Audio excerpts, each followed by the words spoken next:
just in case we missed each other, I wanted to go ahead and give you an update. Okay, so when we submitted the offer, there were lots of interests. So then when she called, the listing agent called last night, she said they were choosing to keep it open through the weekend, but currently we were the only offer.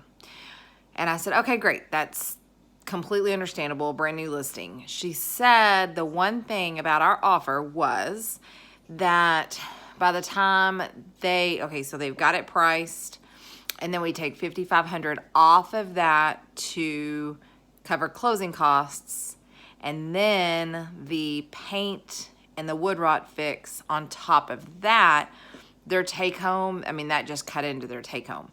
And so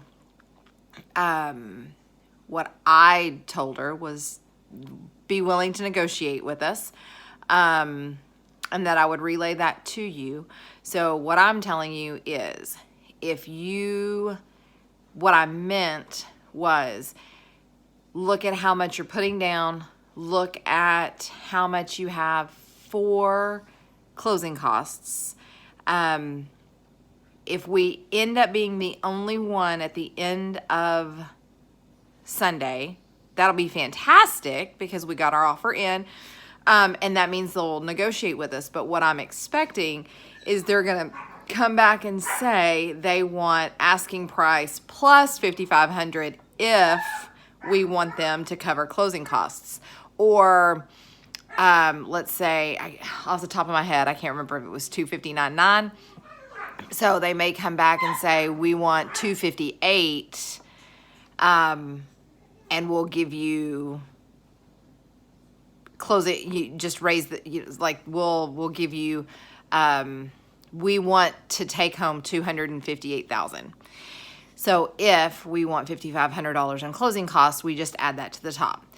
Now, the other problem is with an FHA loan, and I think I've just explained this, but I know that we've explained a lot and talked about a lot of things. So the problem with an FHA loan is that the lender says if it does not meet appraisal, you cannot change the sales price. I mean, they either have to lower the sales price or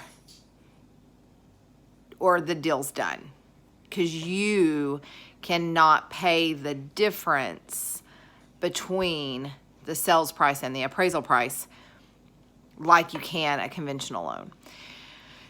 So when we're asking for closing costs, let's say we offer $165, the house is $160. They say that's great, we will take it. The appraisal comes back $163. Instead of lowering the price of their take-home part of the house, they would take the $2,000 off of your closing costs. So you'd only be getting $3,000 closing costs versus $5,000. So that's long story. It's a long way to get to that point, but that was the point that I wanted for you to kind of see. How much would you be willing to pay of your own closing costs? I know ideally you want all of it paid because you've got the down payment and you've got the closing costs, but you don't want to use all your savings. Now that you like this house, knowing this situation, what we can go with for our offer, but knowing that if it doesn't appraise, they're going to come back and take off your closing costs, not the sale of the house. That's the number that I need you to think about. Anyways, give me a holler. I have showings starting at 11. I'm looking at the clock. 11 to 12. I have a baby shower somewhere in the middle of that, and I have one showing between 2:30 and 3. But just give me a holler, and we'll just cross our fingers. Anyways, talk to you soon.